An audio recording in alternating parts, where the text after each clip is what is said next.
Microphone check 1 2 1 2 3 4. Microphone check 1 2 3 4.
Audio check 1 2, check 1 2 3 4. Audio check 1 2 1 2 3 4.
And good Sunday evening from Harborcenter in downtown Buffalo, as we are proud to present the Buffalo Stampede High School Hockey Game of the Week.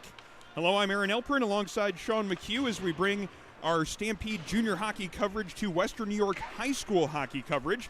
And tonight's matchup is one that, Sean, we have been excited to get a chance to see. It's a team especially that we've been trying to make sure the schedule worked so we could get a chance to see them here tonight.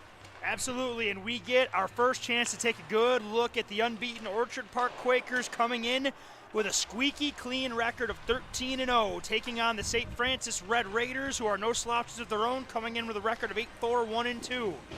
Orchard Park coming in at 10-0 in ECIC 1 with 20 points. Massive 8-point lead with second place in the division. They control their own destiny and then some. And in their 13 wins, they've outscored their opponents, just getting by the skin of their teeth by 72 goals scored and allowing a whole 9 goals allowed. Basically a goal differential plus 63, which is absurd, to say the least. Those are NHL 22 on rookie stats. Yeah, let's just back up and say that one more time again. 13 wins, they're 13-0, and they've outscored their opponents 72-9. If I may. Go ahead, their Sean. Goaltenders both have goals against averages under 1.20. I mean, yes. excuse me, goals against averages of under 1.20. They're allowing half of a puck to cross the goal line every game. Yeah, their coach, Josh Denneker, says that the success of their team starts from the back end out. No surprise that they've only given up 9 goals in 13 games with that kind of mentality. The two senior goaltenders, as Sean mentioned, just putting up silly numbers this year. Jeff Roberts, who we're going to see tonight, he comes in with a 6-0 record, a 0.33 goals against average, and a .977 save percentage. Of a goal allowed per game. Yes, and also you have 3 senior defensemen on the blue line for OP. They are leading the way for their team this year and making sure that this team does an excellent job of keeping the puck out of their net. That's something they've been very good at this year. They've also done a good job of putting the puck in the net themselves. So this is a team that we're certainly excited about seeing, especially seeing what their 3 senior defensemen as well as their senior goaltenders can do.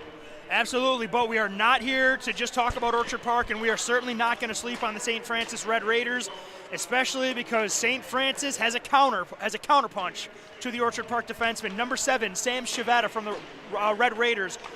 He is the leader, and he's the engine that makes the machine go, both on and off the ice. He is the leading scorer, coming in with 8 goals, 13 assists, and 21 points. We got to look at him a few weeks ago against Williamsville East. Does it in all 3 zones, and St. Francis will lean on him a lot, looking for him to have a big game if they want to pull the upset off here. Also another defenseman on the St. Francis roster to keep an eye on, number 23, Bryson Roberts. We saw him a few weeks back. He is a threat from the blue line with a big shot. He has 7 goals in the season, 4 of them coming on the power play, as the Red Raiders come into this game looking to have a bounce back after a tough outing on Friday against a strong Nichols team. St. Francis fell behind early, and the game kind of snowballed on him, resulting in a 9-1 loss, the second time that they've lost in convincing fashion to that Nichols team. So it might just be a bad matchup for them. I expect them to have no problem getting up to face a 13-0 opponent. And also, St. Francis has played pretty well here in this building. They've played 3 games here this season, and they've given up 0 regulation goals. They shut out Frontier and Canisius on this ice, and they had a 1-0 overtime loss to St. Joe's. So they're definitely comfortable playing in this building. Hopefully that will be enough to spur them to really give this Orchard Park team a battle here. Yep, and Orchard Park is going to be back in this building again tomorrow, and they're facing the aforementioned St. Joe's team. So there's some pretty good local hockey coming down through Harborcenter, in addition to the junior teams we have here and the Sabres practicing on the ice. But looking forward to this one. We get to see a high-flying team. We get to see them face off against a team that is absolutely not a team to be slept on. It doesn't matter what their record is against Nichols. That's just one of those matchups where it just might be tough for them. Yeah, they're 8-4, 1-2 on the season. You know, they're definitely one of the strong teams here in Section 6. We're meeting the starting lineups down there on the ice right now. We're going to send it down to ice level to meet today's starting lineups and hear the national anthem. Then we'll be ready for puck drop here from Harborcenter.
And greetings again from Harborcenter as we get set to bring you the Buffalo Stampede High School Hockey Game of the Week. And we are excited to bring you this one. It is Orchard Park against St. Francis as we get a team from Mount Senior Martin facing off a team from the ECIC Division I. And it's certainly one of the teams that is amongst the best in the state, honestly. They've been ranked two or three in every ranking that I've seen. The Orchard Park Quakers coming in with that perfect 13-0 record. Certainly excited to see the amount of talent that they have, and as we've mentioned just before in pregame, that it is a senior-rich roster. Just up and down the lineup is another one of these teams here in Western New York that you could probably field an entire team just of the seniors. As we mentioned, it's 13 seniors on the roster. Certainly plenty of experience here in Section 6 playing in Fed hockey, and that obviously has served them well here this year. Absolutely, and there's nothing wrong with having skill on the team, and then we can combine skill with experience and leadership. You get a team that makes a run at it like Orchard Park does, and on the other end of the ice, you got a St. Francis team that is typically among the, one of the better teams in their division. They're in a tough division with Canisius and St. Joe's and Timon, but we get a program that's always been good versus a program that's one of the best we're going to see, and we're coming out with speed. Orchard Park into the offensive zone, ripping a quick shot in on the net. That hit the crossbar, went up and out of play. That was Michael Robertson letting that one go as he stepped in across the blue line and really laid into a wrist shot. It got up over the goaltender's shoulder, but it couldn't beat the crossbar, up and out of play, and it's a nice quick start, just 16 seconds in, Sean. I would say so. We got 16 seconds in, and we've already got some bells ringing already, so let's go. You know how much I love speed, and Orchard Park is going to bring a ton of that. St. Francis goaltender Brendan Walzak getting the wake-up call there early with the shot going off the crossbar over his shoulder. Stayed out of the net, though, so no harm, no foul from his perspective as the puck keeps moving here in the St. Francis zone. Orchard Park has it settled down. Robertson again with it, tries to wrap around there as he cut hard towards the post. Almost got that one inside the near post. Orchard Park now looking to come back up ice. Robertson again into the offensive zone, but Chavetta getting the better of that exchange there, moving it up ice for St. Francis. Puck up into the air here in the neutral zone as Bosquet takes it forward for the Red Raiders. Loses control of it just inside the Orchard Park zone, and the puck comes across the ice, giving OP a chance to kind of slow things down inside their own zone and move the puck up ice. And here is one of their good puck-moving defensemen moving it up ice there. That is number 19, Blake Hearn. Talked about their three senior defensemen doing a really good job of getting the puck up ice, jumping into the offensive play. There it is. 4 of the 5 that defensemen you see on the OP roster are seniors, so it's definitely the experienced bunch, and clearly they like jumping into the play, creating some offensive opportunities for their team. So it's a full roster that you have to keep an eye on if you're St. Francis, and St. Francis already has taken a penalty here as they were defending there in their own zone, and it is Kyle Wicca heading to the penalty box, and he'll serve 2 minutes here, just not even a little bit more than a minute into the action. Orchard Park already on the power play. Shot coming in on the goal right off that faceoff as that one was let go from the mid-slot by Presley Schultz. And Orchard Park keeps it moving here, setting up their power play, now up towards the top of the zone by the blue line. Just inside the blue line, now a battle for a loose puck here, and St. Francis gets the puck out of the zone, managing to clear it just into center ice. Quickly countering and back into the zone, it's Brendan LaCursey for Orchard Park. LaCursey banks it back off the boards and back to the point to Tyler Kelly. Kelly goes cross ice before getting the puck back on his stick here at the near point. Back up top to LaCursey. Good passing here from Orchard Park. A nice shot right in on goal. Robertson just off the left shoulder of the goaltender Walzak. And now the puck comes out to the far point. Kept in. LaCursey keeping that play moving on the power play, but it ends up going off of St. Francis' stick and then up and out of play. So we'll have a stoppage with 1:14 to go in the Orchard Park power play. They've set up nicely in the offensive zone already, and they still have 1:14 to go with their man advantage. Yes, so they've had time, and the thing is they're getting chances already. The puck passing and puck movement is on the tape. St. Francis really does not want to let OP get into a rhythm this early. Quick face-off win and a nice little set play off the draw there almost resulted in a nice scoring chance. Shot going just wide by Tyler Menz, but they do manage to set it up, as does Orchard Park here on the far side. Cross ice pass to Becker. Becker then moving it across. Good passing again there into the slot, but that pass was just a little bit difficult to handle for Schultz. And Orchard Park sets it up again. Shot coming in from the point. And now 49 seconds remaining in the power play as Schultz has it in the far corner. He takes a bump there, but he has a teammate to help him out with that. It's Robertson here behind the net. Bounces it off the boards. Back to the point to Kelly. Kelly looking for a shooting lane. Finds it. That one goes off the arm of the goaltender Walzak. But Orchard Park keeping it in the zone. Here on the far side, looking for a shot, coming in, letting that one go is Tyler Menz into the glove of Walzak. And after that one came off the crossbar just 16 seconds in, it appears that number 30, Brendan Walzak, is ready to go for the rest of the contest. He's been sharp here on this power play.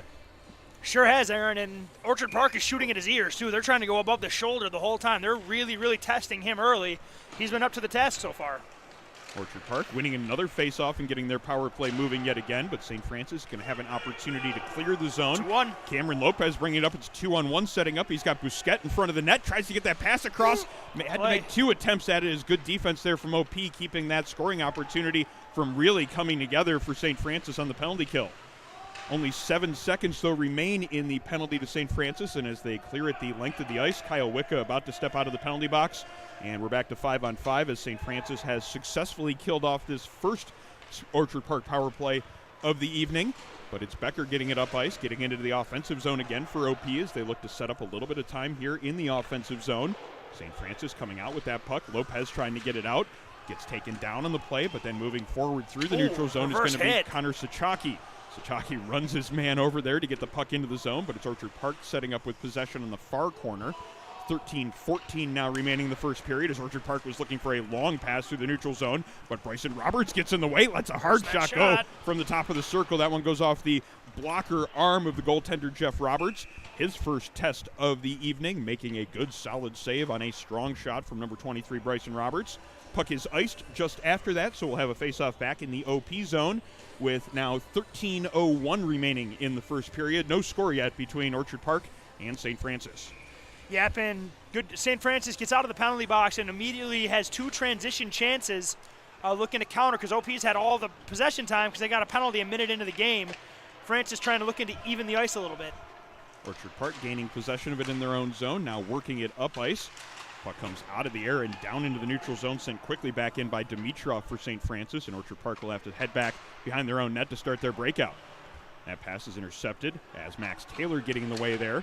Orchard Park still getting a chance to get it out of the zone. They do gain center red, but they unable to get it much past there, and St. Francis sends it back in and then sets up their neutral zone defense. Into the offensive zone now for OP. It is Shanahan letting a shot go from distance. That one is handled by Walzak, and he hangs on for a whistle here. Now with 12:23 to go in the first period. Going to be an offensive zone draw coming up for Orchard Park. Both teams making some changes here as we continue here in first period play. Yeah, feeling out process is over. We're back to 5-on-5. So Orchard Park is going to look like they're going to try to run and gun from the back end out, and St. Francis is going to look to lean on their defensemen to lead the rush as well. A little bit of strength on strength right here, but Orchard Park's had the better of the puck possession to start this game. OP with the puck in the offensive zone here as it's slid around behind the net by Jack Roberts. Scramble for a loose puck here on the near boards, and it's going to be St. Francis getting control, getting it into the neutral zone. But Tyler Menz goes back for it for Orchard Park, and here come the Quakers again on the offensive attack. Puck gets up to Menz, and he comes in 2-on-1. Looks like he was just looking to take a shot or kind of got caught in between whether or not he wanted to pass or shoot. Shot just ended up going wide, and now St. Francis looks to head up ice. This is Mateo Torres with it as he gains the blue line, drops a pass back to Chivetta, but he had a man right there with him, and now Chivetta coming hard back on the defense to make sure that Orchard Park doesn't get it up ice. That pass is intercepted. Now it's a breakaway opportunity. In on net is Robertson, and he beats the goaltender. Glove side, about the middle of the net. Michael Robertson getting his team on the board with his 11th of the season. The Orchard Park leading scorer has the first goal of the game here this evening. It's 1-0 Orchard Park on a quickly developing breakaway opportunity for the OP Quakers. Yeah, you don't often see a player go one-on-one with the defenseman and then in one move that play becomes a breakaway, but Robertson hit him with the shimmy shake right there, and at the blue line, left the defender in his dust. Walked in, could have literally stopped and drawn a picture on the ice. He had that much time.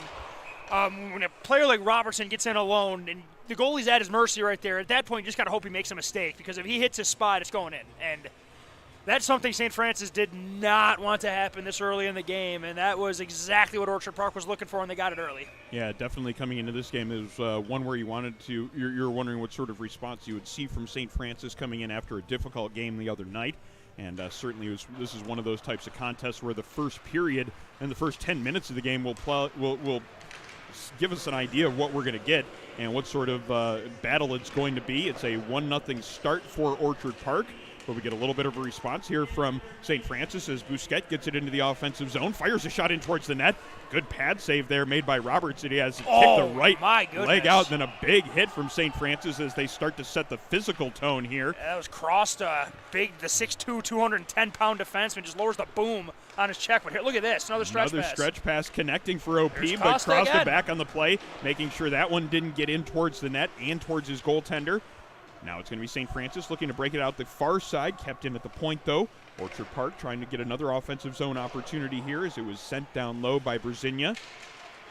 And now it's up towards the front of the net. St. Francis quickly moving it out of danger, but Orchard Park keeping it in. Now moving it to the near corner, kept in here at the point by Hearn. Just kind of chops a shot towards the net, goes into the far corner, but Jocelyn keeps it moving now with the forecheck. Tries to cycle it down low. There's a St. Francis player getting in the way of that attempt.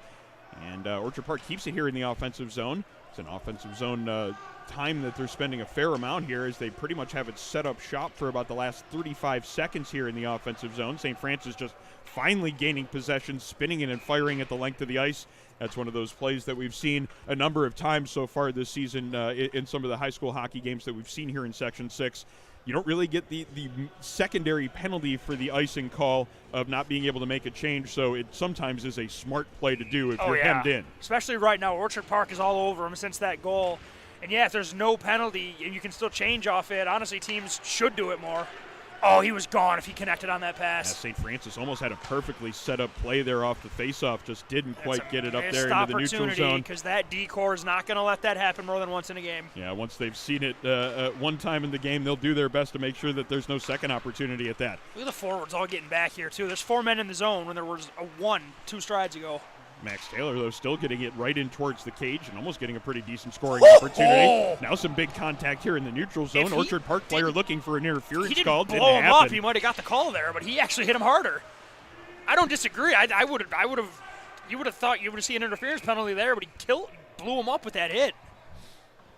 I like that. Puck is played with a high stick here in the neutral zone, so that will result in the stoppage. Then the faceoff coming back into St. Francis territory. It's a 1-0 lead for Orchard Park here. 9:17 remaining in first period play. As we are happy to bring you the Buffalo Stampede High School Hockey Game of the Week. And this is certainly one of those games where we're excited to bring you Orchard Park coming in with a perfect 13-0 record. Puck gets coming in through the neutral zone. Mateo Torres going into the offensive zone, trying to go low blocker side on the far side there on the offensive zone as Torres was looking to make that shot, and then he ends up taking a penalty right after it. Penalty to take. Ends up kind of kneeing a player there as he was had his back to him, and the ref just standing there watching it happen. It was obvious what he was doing, too. He's trying to get off the ice right now, too. He's acting, he didn't like that he got hit earlier, and he went behind the guy and just slew-footed him. He pulled a little Brad Marchand right there and pulled his foot out from under him, and then he tried to sneak off the ice before the ref could get him, but the ref was right there. Now a quick conversation there between Torres and the official that's making the call. It was a pretty obvious call. He's saying he got held, but that's not even possible because he was directly behind the guy who he took down. He might have been saying that was in the play previous to that, and so... What do they always say, though? They always get the retaliator. Yeah, well, it makes sense, though, that a play like that, you'd take a silly penalty like that after getting frustrated by something that happened just before that. Oof. However, here's what it ends up resulting in is another power play for Orchard Park. They had plenty of zone time with their first power play.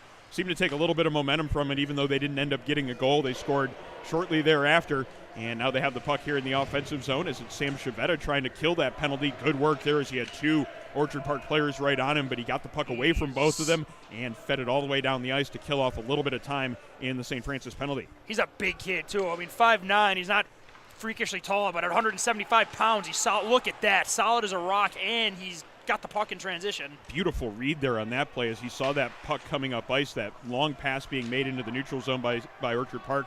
He saw that one coming from a mile away. He basically caught the pass before it even got close to its intended target. Yeah, it was a great pass if the receiver was Chavetta, because it hit him right in the middle of the blade. There he is again, getting in the way of that zone entry, makes a play to stop the entry, and then sends it the length of the ice. Now he heads to the bench for a change, and his teammates will have to kill off the last 50 seconds of the penalty without him here.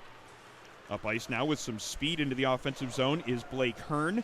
Dumps it in as OP pretty easily sets up their forecheck here, their power play setup. Cross ice pass, Hearn here at the near point, gets it down low, looking for that give and go play as Hearn then immediately went into the slot looking for that return pass.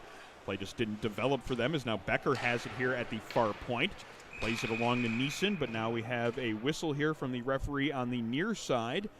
And it looks like he is signaling that the net has come off its moorings, and as he skates over to get that sorted out, the faceoff will then be on the far side of the offensive zone for Orchard Park, as OP makes some changes here and gets some fresh personnel out there.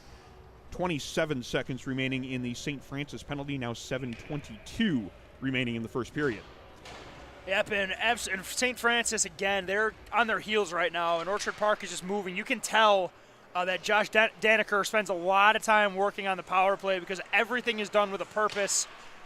They're getting the St. Francis defenseman moving, and there's always someone sitting in a soft spot, and that's exactly how the lethal power plays at all levels operate. Just find the open man, and then once the shot's there, let her rip. And they're working on it, and they're getting the chances right now. It's only a matter of time before one squeaks through. St. Francis decor doing a good job on this penalty kill, though, as that was Wicca making the play there to send it the length of the ice. Now, actually, we're going to have a penalty that's called on the play as the St. Francis player was just coming out of the penalty box, and it's an Orchard Park player now heading to the penalty box. It is number 16, Michael Robertson, taking the interference call. So St. Francis now gets an opportunity on the power play as the Orchard Park leading scorer has added to his totals both in goals and penalty minutes here today. So 6:54 to go in the first period, and now the St. Francis power play has an opportunity. If he gets an assist, Gordie Howe would be happy because we're certainly not going to condone a fight, so we'll call it a penalty instead. Interference call, is that the modern day equivalent to the fight in the Gordie Howe hat trick? It depends on who you ask.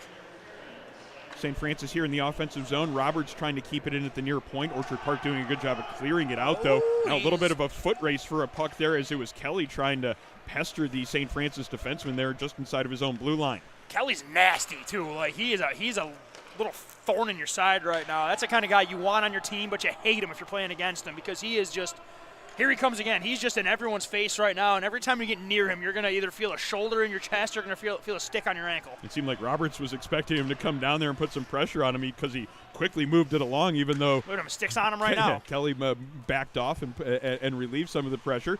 Quick opportunity there. What a beautiful setup in front of the net for St. Francis as that play developed very quickly. The quick pass behind the back in front of the net, and wide open in front was number 25, Mateo Torres, to put that one home and tie this game up. It's now 1-1 as the Red Raiders get a power play goal. Oh, Mateo Torres absolutely 100% twice just redeemed himself for the questionable and logic penalty he took, we'll call it, and then great play. You know, they go all the way down, and everybody thinks they're going to wing it back to their point man because that's the safe play, and that's where your best player is.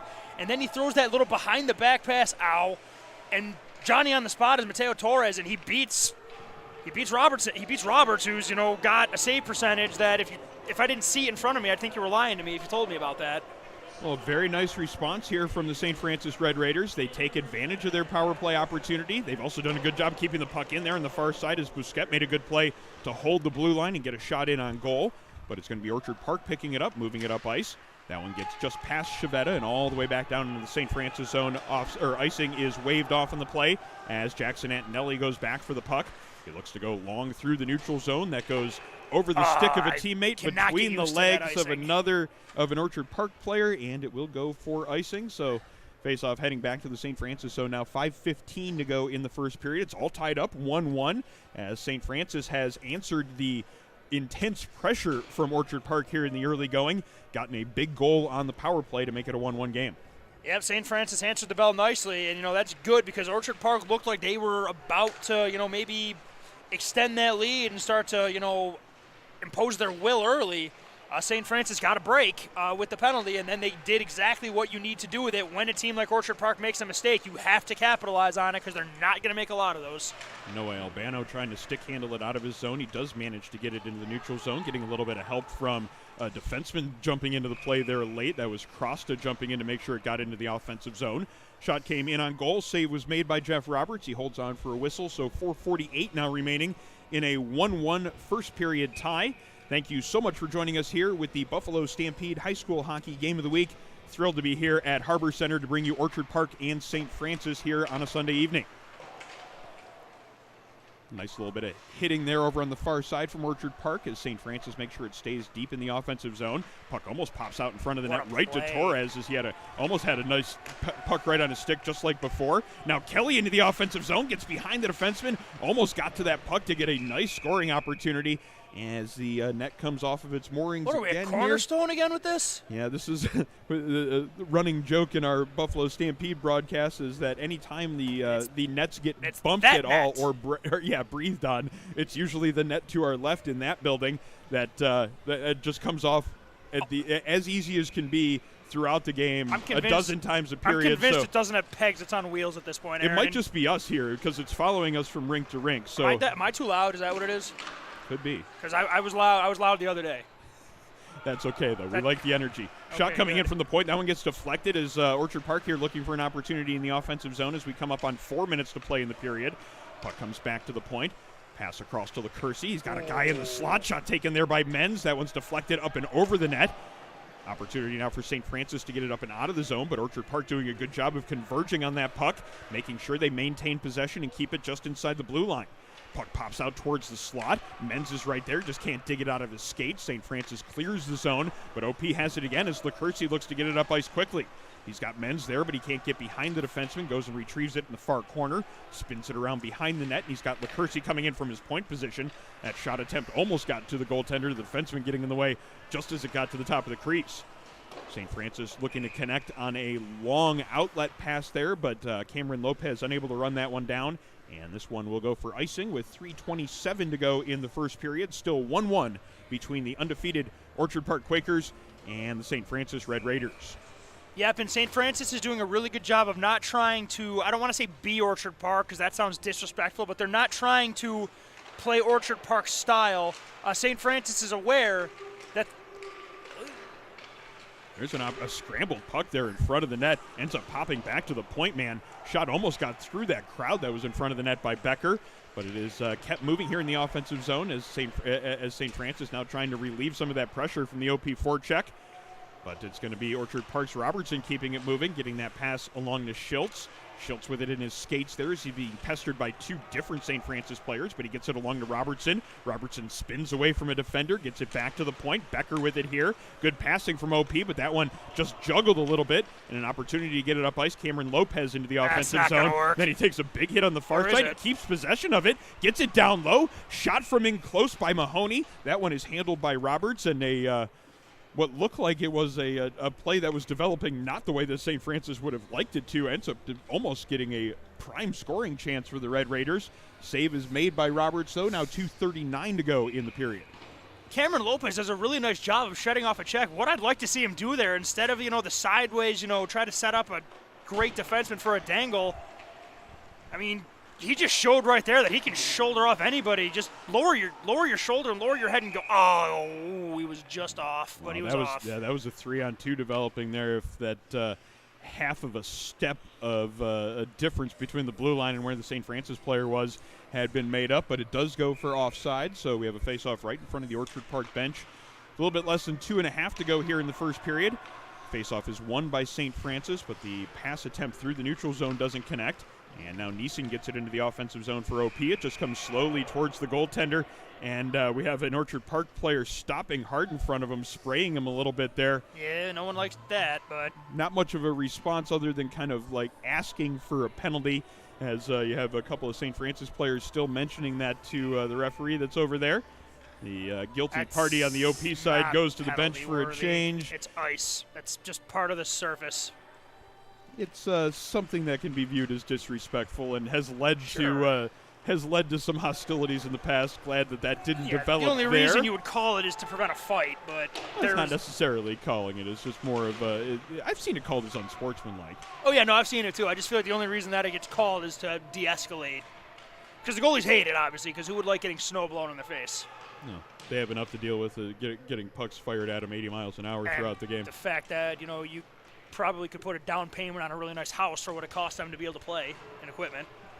Puck was pinned there in the far boards for about 25 seconds, it seemed. Plenty of time for me and Sean to go on quite a little divergent conversation. Comes out, and an opportunity right off of that play as Mateo Jocelyn had the puck on his stick. Got a backhand shot in on goal. Good save made by Walzak to keep that one out. Still a 1-1 game. Minute 35 now remaining here in first period play as the two teams now trying to essentially grab momentum here in the last moments of the period. Orchard Park keeping it in here on there after the offensive zone draw. The puck comes in front of the net. Here's an opportunity, and that one's ripped home by Tyler Menz. It came right back to him, right on the doorstep. He didn't waste any time with it. Fired the quick wrist shot near side. Beat the goaltender Walzak. It's now 2-1 Orchard Park. Yeah, that's an unfortunate break there for St. Francis. They had a really hard time getting out of their own way and getting the puck out of the zone. In the clearing attempt through all the sticks and shin pads, the puck just rolls right to Tyler Menz sitting on the doorstep. Picks up the puck, doesn't even bother trying to settle it down. He had maybe the blink of an eye to put the puck into that window, and he did. And now Orchard Park looking to counter again. Yeah, Menz gets behind the defense, and that one squeaks through the goaltender's legs. It looked like that St. Francis had stopped that charge into the offensive zone, but a little play just to make sure that that puck ended up back in front of the net. Tyler Menz just feeding it back in front, ends up going off the pad of the goaltender, and it's now quickly 3-1 as Tyler Menz has 2 goals in a very short period of time. Orchard Park Orchard Park just blowing this one open here in the last couple minutes of the period. Yeah, Tyler Menz first goal, it looks like Victor Olofsson from his dodge. Second goal looks like Jochen Hesch just putting a puck from behind the net off a goaltender's pad, and it squeaks in. I don't want to talk about the 06 conference final, but that's what that goal looked like. They both goals count the same. They both equal as one, and they have given Orchard Park the considerable advantage here coming into the end of the first period. It's now this last minute.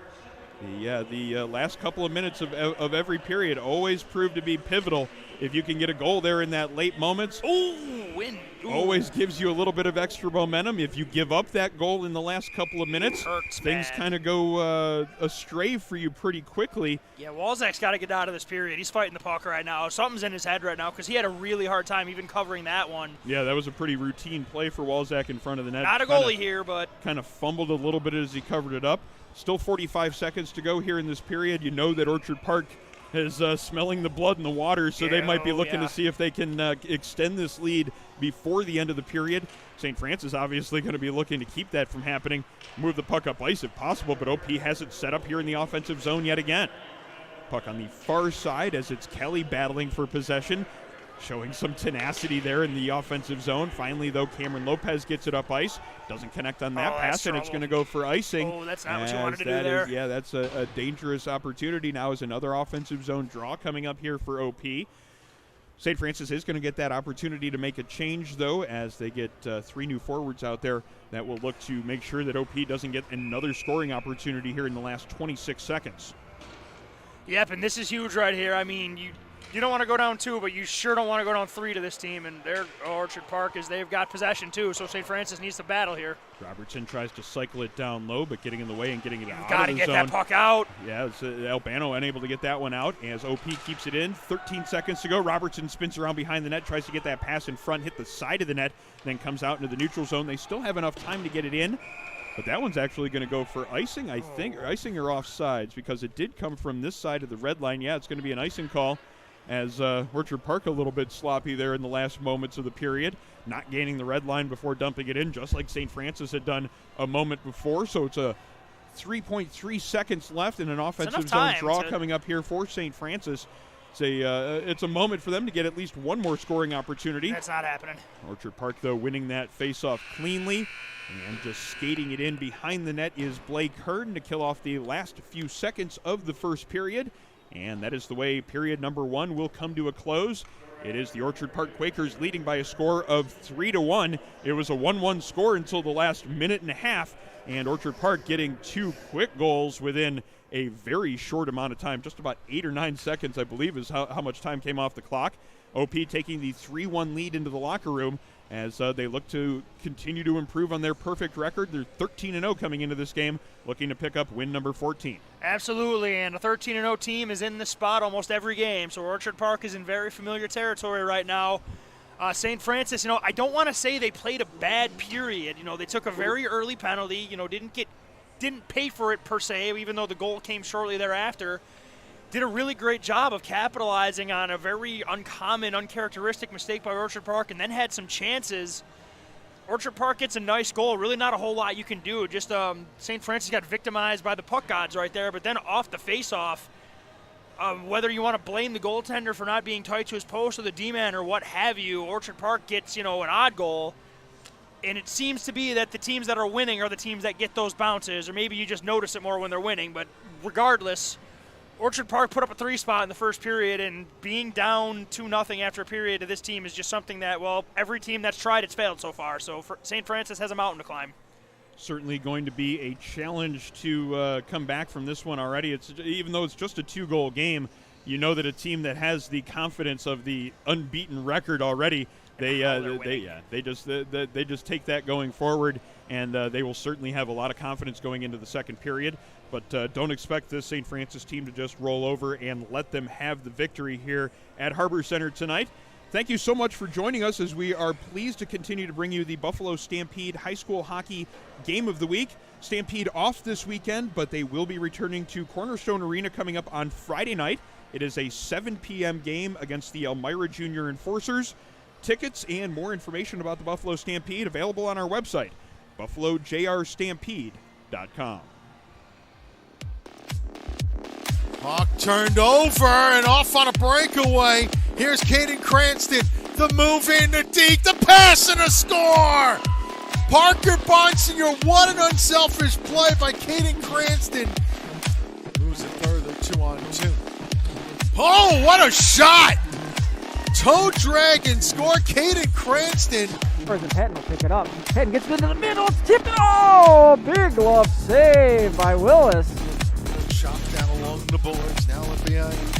Centered MacArthur to save me. Turnaround rebound, save, and a hold on. Here comes the Stampede. Nice centering feed from Cranston. Puts it back in front, score. What a play. Bruto again. Fighting scoring. Hey, what a ship. Joe Labruto. Labruto skates away with it. He'll have a great look again, and he fires it in. What a great shot. Goes all the way down. Cranston collides there with Cagney. In front, score! It's on the brakes. Go out. James Cranston with it. Going around the net. In front, score! Combination of goaltending by Plars and the defense keeps that puck from crossing the goal line, but it crosses there. Santeri Husso. It's 4-2 Stampede.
And welcome back inside Harborcenter in downtown Buffalo as we bring you second period coverage of the Buffalo Stampede High School Hockey Game of the Week.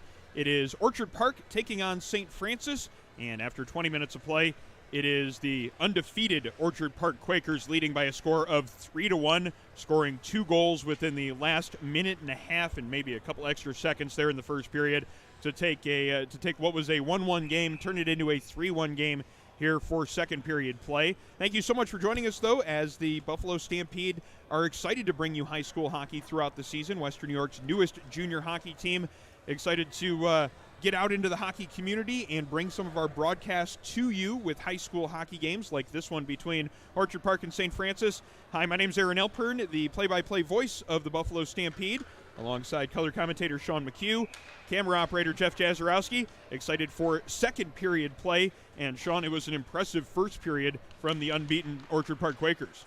Yeah, it sure was, Aaron. They attacked with speed and they attacked with precision, and they got the first goal.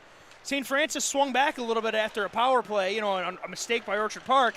Then they get 2 in transition, and they're looking to start right away. Robertson in transition tries to let a shot go against the grain as he cut in towards the slot. Just missing the far post wide, but Orchard Park getting it set up here in the offensive zone again. Chivetta, though, finding control and getting it up just to the blue line before getting it. Actually, it came just across, so Orchard Park will have to vacate the Got zone. him changing. Now a chance for a long pass. Torres in behind the defense, but he stumbles. Fell. Finally, Daniel but Jones. he does get a shot in on goal from his stomach. Save was made by Roberts. Puck keeps moving here in the offensive zone for St. Francis as we're about 45 seconds into the second period. Puck comes up the near side. An attempt to hold it in by Antonelli doesn't succeed, and the puck comes slowly back into St. Francis zone. Chivetta has 2 different players right on him, tries to get it up the near boards, does manage to get it into neutral zone area. Antonelli forward with it, gains the blue line, takes a hard shot. It goes off the glass behind the net. Now a little bit of pressure being set up by Mahoney here in the near corner. LaCourcy gets away from that one very nicely, starts the breakout. Can't get it past Chivetta, and his shot gets deflected on the way in. Nice job there by Jeff Roberts to make the pad save on that one as it changed directions shortly after Chivetta let that one go. Puck in behind the St. Francis net as it is Neeson in on the offensive zone, putting some pressure on here. Puck comes quickly in front of the net. Now a chance for Kelly to let a shot go. That one doesn't get through the defenseman Roberts as he got in the way of that one. And now the puck comes into center ice, and Robertson will have to go back for it into the Orchard Park zone. 15-19 now to go in the second period. Cross ice pass from LaCourcy to Menz right on the tape, and here comes Robertson across the blue line. Back to Menz. Quick one-touch passing there from Orchard Park. One more of those connects, and it would have been a tap-in goal. Shot coming from the point. That one's let go by Hearn. Upstairs on the goaltender. Had to definitely make sure he knew where that one was. A little bit of an awkward save as it almost crossed up his arms there, but Walzak does make the stop, keeping it out of the net, keeping this one a 3-1 game, exactly 2 minutes into the second period. Yeah, and Walzak's been tested early, and it was going to be interesting to see if any of, those late goals maybe got into his head a little bit. Looks like they haven't so far, as he's made a couple nice saves and did. Net came off over here in the near end as the far post is off its moorings. It's to the point where I can't not comment because this happens so often when we call games. I think I'm bad luck for goal pegs. Or maybe it's going too far with the safety issue of making sure that they can come off easily. We'll blame them instead of me. I like that better. There's got to be a happy medium between the posts that dig 3 feet into the ice that won't come off unless you're 320 pounds going into it at full speed, and the ones that come off if you breathe on them. We haven't quite found that, certainly at Cornerstone, and that also might be the case here at Harborcenter. Yeah, let's get that weight class up to like 113 pounds, and I think we'll find that medium, but there's other things going on in the world. We'll deal with goal pegs later. Puck on the near side here as Orchard Park looks to move it out of their zone. Robertson has to make a move there just inside of his own blue line, but Orchard Park does get it up ice. Back into the slot. Robertson on the backhand lets the shot go right in on net. Rebound opportunity there for him. Quick whistle is given to Walzak as he did not have that one covered very well. It had popped out there to the side of the net. Robertson there looking to feed it right back in front. A beneficial quick whistle for St. Francis, and they get the stoppage with 14:21 to go here in the second period. Faceoff will be coming up, though, in the St. Francis territory in that far circle. St. Francis really needs to get down towards the Orchard Park end, because the longer Orchard Park stays in the offensive zone, the stronger that confidence builds, and they're confident enough as it is. If you let them start to feel it, you're in a lot of trouble, because this team has been winning in every which way, and, their goal differential is hilarious, too. Orchard Park has to retreat back into their own zone before they start back up ice. Becker connecting on that pass, and it's deflected ahead by Johnson. Putting in some pressure there is Shanahan in the far corner. Quick pass coming in towards the front of the net, kind of half fanned on. And that gives St. Francis a chance to get it up ice. This is Albano with it. Drops it to the St. Francis goal scorer, Torres. He gets a backhand pass. That one goes right through the crease. Back to the point. Shea Kirkpatrick tries to get a shot through. Man behind the defense. Breakaway opportunity. It just bounced over the stick of Derek Johnson as the freshman would have been in all alone with nothing but white ice in front of him, between him and the goaltender. Doesn't work out for him, though, and the offensive zone draw will be following, though, here, as that was a perfect opportunity to blow this game open for OP. Yeah, I don't think Brendan Walzak's ever been happier to see a puck slide to him than he was right there, because if that puck doesn't take that bounce at the end, that player is gonzo. Like, he was a step in over the blue line with nobody near him. OP keeping some pressure on here as it's Neeson there battling in the far corner. Puck comes back to LaCourcie at the point, lets a shot go. Stick save made by Walzak. Deflects it up and out of play, so we get another stoppage here. But it's another offensive zone draw coming up for OP, as they have done a good job of continuing that momentum they had at the 2 late first period goals. They've put that gas pedal still straight down here in period number 2 as they're looking for that 4th goal. Yep, and this is exactly where Orchard Park wants you right now. They're up. They've got a huge margin for error. Not that they're going to utilize that, but they have a margin for error. And now they've got St. Francis on their heels, and they're just going to start teeing off right now. Shot comes in from LaCourcie, redirected there in the mid slot. A good shoulder save is made, and now we have a player tangled up with the goaltender, and we have a penalty coming up here on the play. It looks like this one's going to go to St. Francis, as Orchard Park has it in their own zone, starting up the ice. The goaltender now just realizes that there's a delayed penalty. He was just starting to head towards the bench, but the puck is touched by St. Francis, so it's going to be another chance on the power play for Orchard Park here. And this is one of those times where you definitely did not want to see St. Francis taking a penalty in the offensive zone. Oh, no. As they, as they were just moving the puck up ice. And the transition had already started when the penalty was taken. And we still have to wait and see which player will be coming over for the penalty. Finally skating over is number 20, Colin Coos. And he's ready to serve his 2 minutes. So Orchard Park getting the chance on the power play here. And they've been doing a good job of setting up their man advantage. They didn't score in the first period, but they looked very sharp with their power play setup. They clearly do a good job of it, working on it in practice. Absolutely, and like I said before, you can tell they work on this. Bam. Nice save. That was a quick play right off the draw, set up on that far post. I think he missed Presley his spot Schultz right there. just barely didn't get that one past the goaltender. Credit to Walzak making a good save on that one, as Orchard Park getting that scoring opportunity immediately after the faceoff to start the power play. They have to retreat back to their own zone, but they still have a minute 40 to go in their man advantage. And now it's up ice, a long pass from Kelly right onto the tape of Menz, and Menz gains the blue line, but he kind of juggles it there and loses possession of it. That gives a chance for Taylor to send it the length of the ice, kill off a little bit more time. Now a minute 24 remaining in the Orchard Park power play. LaCourcie in behind his own net. Has to settle the puck down as it was in his skates. Gets it up to Kelly. Kelly with the backhand pass. This isn't the smoothest move up ice, but Menz settles it down, and Orchard Park gains the blue line. And now this is an opportunity for Robertson as he cuts towards the slot. His shot just goes up and over the net as it maybe rolled on him before letting that shot go. Puck comes free to the near corner. It's going to give St. Francis a chance to clear the zone, but they can't get it past Menz. He did keep it from getting down the ice, just unable to keep it inside the blue line, so OP has to clear the zone. And that gives St. Francis the chance to send it the length of the ice, just getting it into OP territory with 44 seconds now remaining on the power play. Puck is redirected into the St. Francis zone. No icing as Orchard Park keeps it in there on the far side. Puck comes to the near side. Becker sets up that power play, make sure it gets down low. Jocelyn just moves it along, now circles in behind the net, looking for a pass, gets it back to the point, but that one bounces over the stick of his man back there, Kelly, and Kelly has to go back there for it into his own zone, but he was being pestered by Taylor. Almost an opportunity there, shorthanded. Taylor doing a good job there, coming back and making sure he was in a passing lane there, getting in the way of that pass, sending it all the way to OP territory. Now just 8 seconds left on the Quakers power play. This one hasn't been as efficient as the previous one, but they still have a chance here as they carry it into the zone. Jocelyn on the far side, back to the point to Kelly. Kelly just spins it all the way down low. He's got a man in behind the net. And setting up some pressure there is Jack Roberts.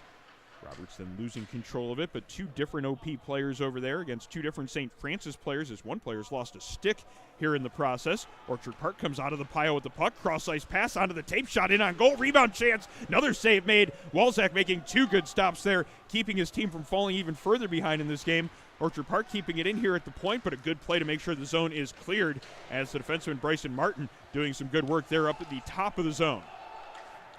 Red Raiders gaining possession in the neutral zone, getting it into the offensive end, getting a shot in on goal as Albano let that one go. Kind of an awkward glove save made by Roberts, but he did make the stop. And then Orchard Park quickly gets it up ice, dumping it in and making a change. St. Francis now looking to counter.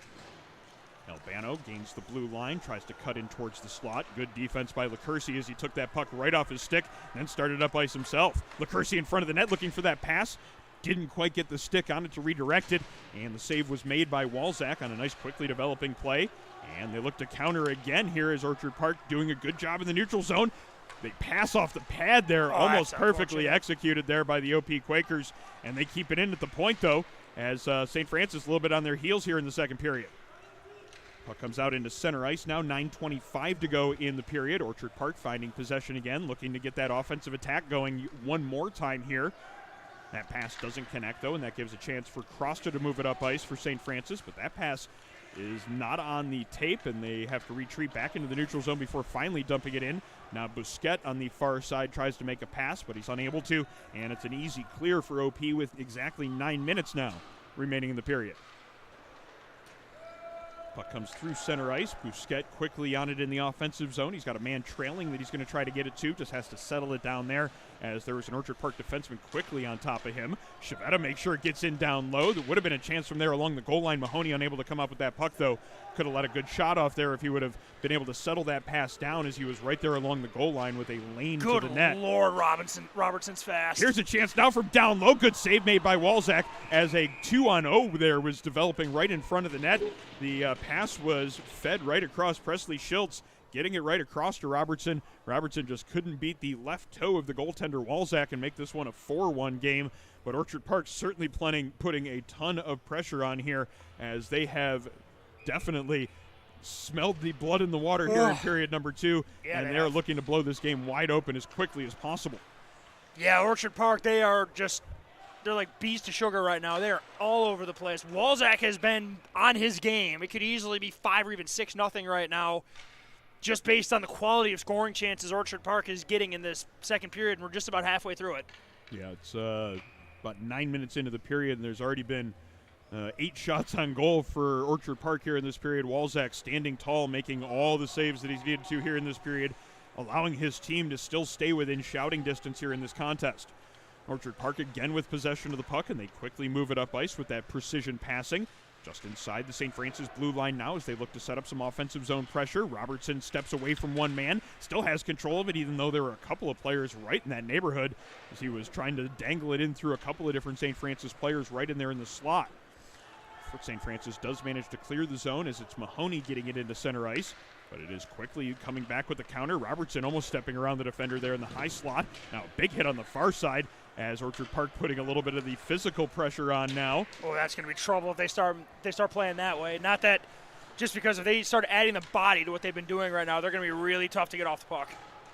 Menz finds a loose puck there in the far side. Orchard Park having a little bit of difficulty getting it out of the zone this time, though. The St. Francis player there on the far side unable to see that puck, and that does allow Orchard Park to clear it. Now they have a lane here up the near side as they look to get it up ice. Battling for a loose puck there are 2 different St. Francis players, and it comes all the way deep into the zone, and Blake Hearn goes back to start the breakout for OP. Fans on a pass and has to recover himself, and then gets a pass across to his defense partner Becker. Becker goes up ice with that one, and it's too far for anyone. That's a generous icing call, as there was a St. Francis player that was definitely in that neighborhood. Could have just made one stride towards the boards to make a play on that one. Chose not to, but got the benefit of the icing call nonetheless. And St. Francis will get the offensive zone draw here with just barely under 7 minutes to go in the second period. Orchard Park is firmly in control of this one. Want to see what sort of response we can get from the St. Francis Red Raiders here in the next few minutes. I mean, St. Francis has had a singular shot in this period, and that is exactly how you don't come back against Orchard Park. And the thing of it is, I don't know if it's as much of a criticism on St. Francis as it is just to talk about how well Orchard Park has played. Ooh. Orchard Park doing a good job there, coming back defensively, making sure that a scoring opportunity didn't connect. It's a good pass there across ice to set the man up there.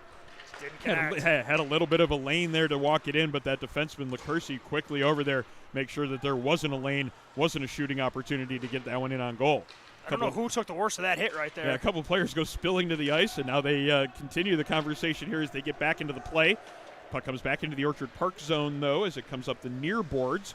Unable to get that one past the defenseman there on the play was Jocelyn. And now a second opportunity for Orchard Park to get it out, but coming in from his point position to keep that one in for just briefly was Thomas Higgins. And it's Allen sending it into the offensive zone in the second opportunity. St. Francis getting some fresh troops out there.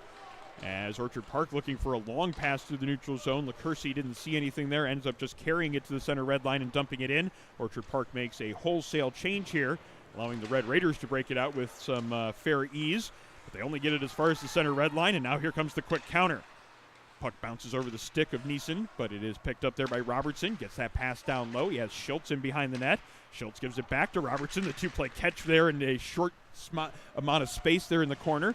Doing a good job, though, keeping that offensive pressure on, though Roberts relieving some of that for the moment as he has the puck in the far side, trying to spin away from the offensive pressure here that Orchard Park continues to put on.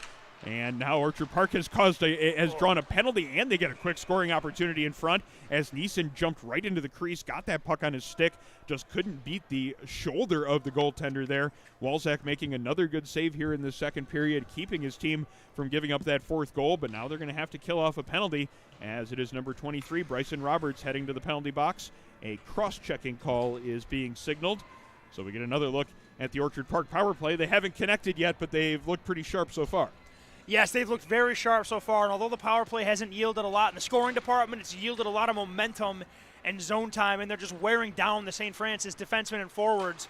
And another opportunity here, except for the aggressiveness of Orchard Park kind of hurt them there, as there's nobody on that point to keep that in, so they're going to have to retreat and reset. But LaCourcy is the one heading back there for it. I think they like seeing him with the puck on his stick, starting the breakout up ice. Now it's Tyler Menz into the offensive zone. He's already got 2 goals today, the last 2 scored in this game, both of them coming in within about 10 seconds there late in the first period. Menz with the lane now, gets that pass in front, opportunity from the doorstep, and they put it past the goaltender as they had 3 chances right in front, and it looks like the one who gets the goal is Robertson again. He had the first one of the game. He's got the 4th one now. It's finally the power play goal that Orchard Park had been knocking on the door to pick up. They've got it here in the second period, and now they have a 4-1 lead. Yep, and right there, just passing, precision, and strong skating. Andrew Menz starts to play with a zone entry. Tyler Menz starts to play with a zone entry where he just wheels all the way around the net, finds the point man. A shot comes through, puck bounces around in the slot. That is never good for the defensive team, and the puck just bounces all over the place in front of the net. Robertson was able to gather it and put it in, and here comes OP, 2-on-1. 2-on-1 opportunity. The pass is faked. The shot is taken by Jocelyn.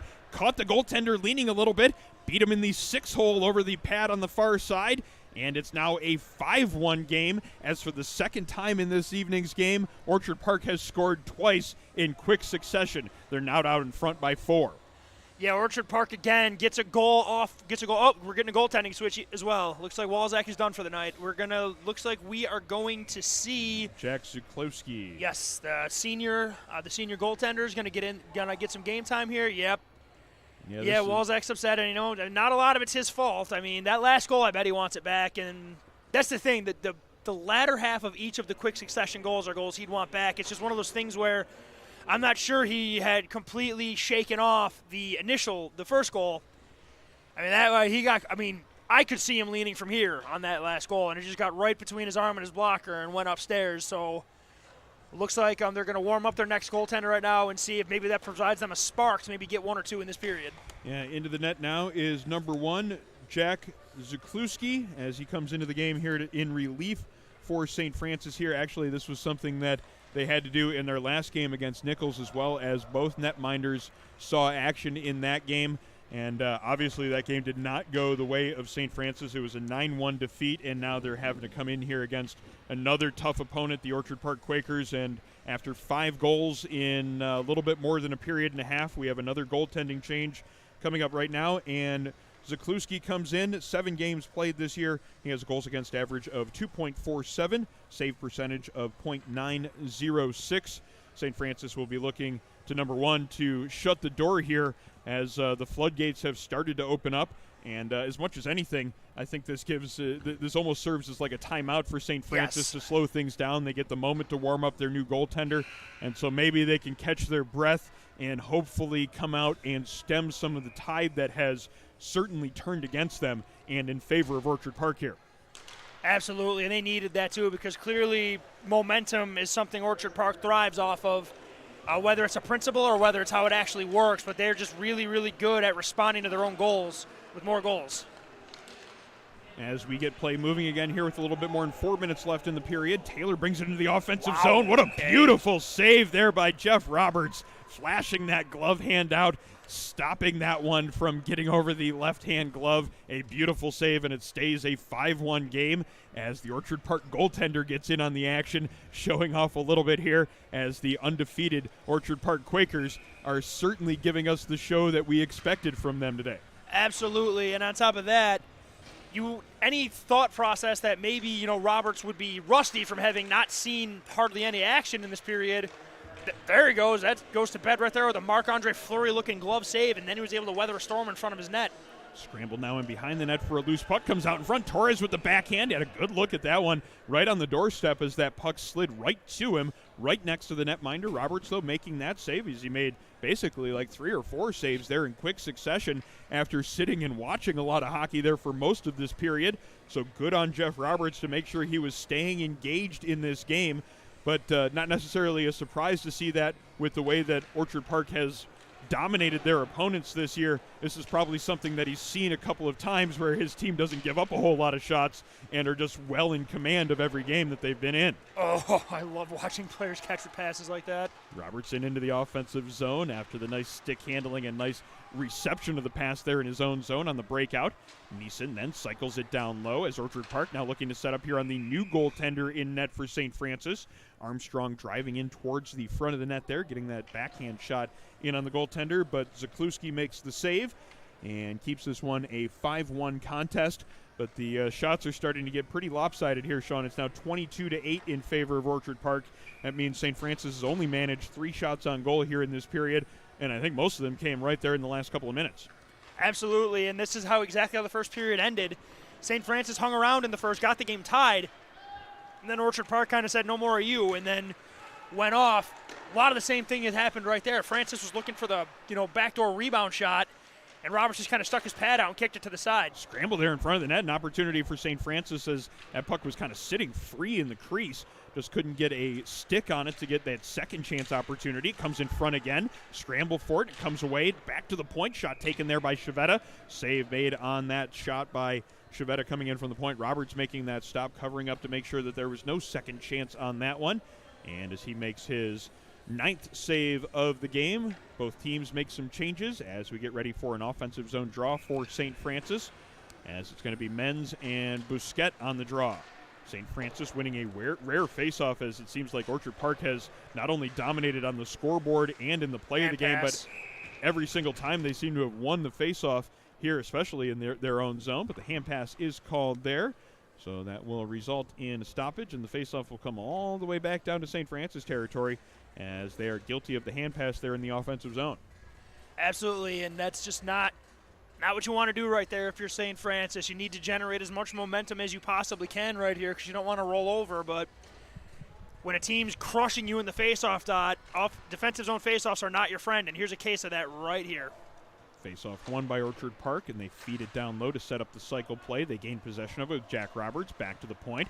Cross-ice pass. LaCursi with it there. Another cross-ice pass. Good look there on the far side. Maybe just a little bit of a miscommunication as the Orchard Park passing is starting to show itself here as being as good as the rest of their game. Yeah, this team is the total package. I mean, the only thing they're missing is a big bruiser, but honestly, you don't need it when you can just run the puck the way these guys do. Because big players are – I mean, I'm a bigger player, and I'm exhausted watching these kids skate. Here comes Orchard Park with speed through the neutral zone again. It's Menz with it. Cross-ice pass. He's got a man there. Great save. Welcome to the game. As Zakluski slid across to make that stop on Jack Roberts, who had been fed a perfect pass in front of the net by Tyler Menz. A brilliant save made there by Zakluski to keep this one a 5-1 game, as Orchard Park clearly is not satisfied with their 4-goal lead. They're going to do everything they can to add to it here this evening. Well, they're averaging around 6 a game with their 72 goals scored. So, yeah, they're actually a little below pace right now. So I think they want to probably speed it up. I mean, face-off one back to the point. That shot hit a body on its way through, just missing the near post. And now an opportunity to break it out of the zone for St. Francis. Higgins sends a pass up the near boards, but Orchard Park sending it right back there into the corner. 2 players on the puck now. Coming out of there is Schultz with it. It lets a shot go. Save made. Rebound sitting there. And finally, Zakluski covers that one up as the shot was let go by Schultz as he carried it from the corner. Got it just across that goal line. let the shot go. The save was made, and Zakluski had to cover up that rebound to keep a second chance from developing. 1:47 now left in the second period as faceoff comes up here again in the St. Francis zone.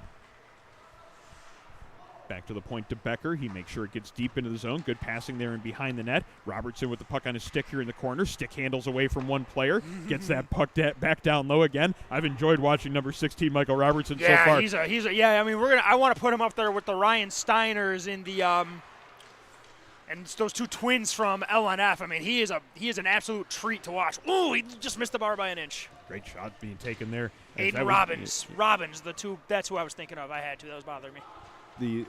It's an older and younger brother, though, I think, with those ones. You know what? You're right. Even though Lockport Niagara Falls has like 3 different sets of brothers on their team, 2 of them are twins, so I will give you the benefit of the doubt on that one. But yeah, Aiden Robbins and Carson Robbins with Lockport Niagara Falls, they're 2 excellent players that we've gotten to see. Robertson has been just as impressive, and so is Kelly as he carries that one in from below the goal line, gets himself free of the goaltender and the defender, and almost had that goal scored. I think he thinks he got slashed. He's definitely making that signal there as he was skating away from the net. He's not going to get the benefit of the call, though. Trying to test the flex on his stick, but I mean he just two-handed his own teammates to prove a point. So yes, I think it's fair to assume that he believes he was slashed. Were it a closer game, I'm not even joking, Aaron. Were it a closer game, I think there's a chance we see that get called. I really do, but I would expect Kelly to not be satisfied. He wants a goal after that performance there. He's heading right back in towards the front of the net looking for that pass as it's kept in there at the point by LaCourcie. Oh, watch out. Here he comes. Kelly bumps his man to get control of that puck. Now he has it here up against the near boards. Cross-ice pass. LaCourcie has it at the far point. Another pass there in front of the net as it's settled down by Neeson with 30 seconds to go in the period. Comes back to the point. Hearn keeping it in. Gets a pass across. And then men's cross-ice pass and another one in front of the net. It's finally put home as Neeson is the one that gets the goal eventually, as the Orchard Park team was just playing with the puck there in the offensive zone. Saucy. Sending cross-ice pass after cross-ice pass on the tape. And eventually, after the St. Francis team got running around enough, it was Neeson putting that one home to make this now a 6-1 game. And Orchard Park firmly in command here as we now have just 20 seconds to go in the second. Aaron, how do you like your pasta? I like mine with extra sauce, just like that. That puck floated in the air for what seemed like 10 seconds, landed flat on the tape, and just as soon as the puck lands flat on the ice, the cross-ice pass goes to the back door. If you're Zakleski, what do you do there besides just get in your butterfly and fall down and hope the puck hits you? I mean, when the puck's moving like that, I mean, that's something NHL goaltenders have trouble with. Shot right there at the end of the period, ripped in on goal as a last-moment chance from Bryson Roberts in St. Francis. Save is made by the Roberts on the other side, Jeff Roberts, the Orchard Park goaltender. And that's how period number 2 comes to a close, but it was more of what we saw at the end of the first period. Orchard Park taking firm command of this game at the end of the first period, scoring twice in the last minute and a half. They had 3 more goals in the second period and really just dominated that period. They were in the offensive zone almost the entire period, it seemed, and when they weren't, they had control of the puck in their own zone and the neutral zone as well, making things extremely difficult for St. Francis. They did exactly what they needed to do after gaining that lead in the first period. They put the boot on the neck and made sure that they increased the lead. Absolutely. Orchard Park, playing like we would expect a team that has dominated their competition the way they have all season.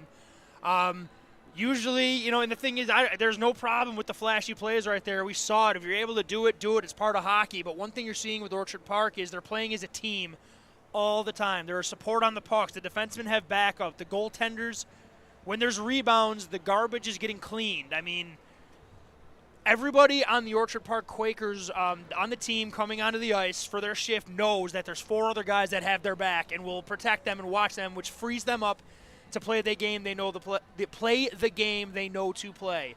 Tyler Kelly, perfect example of that. That is a guy I would love to take the ice and look over and see that guy on my team, knowing that you're going to have a guy that's going to go to battle for you and is going to make the plays. And they have leadership, and like we heard from Coach Josh Daneker before this game, they build their success from the crease to the back end through center ice, and that's how they're winning. They're playing great offensively, keeping the puck in deep. The defensemen are pinching and skating the puck strongly, but also when they have to play in their own end, they play responsibly, as do the forwards.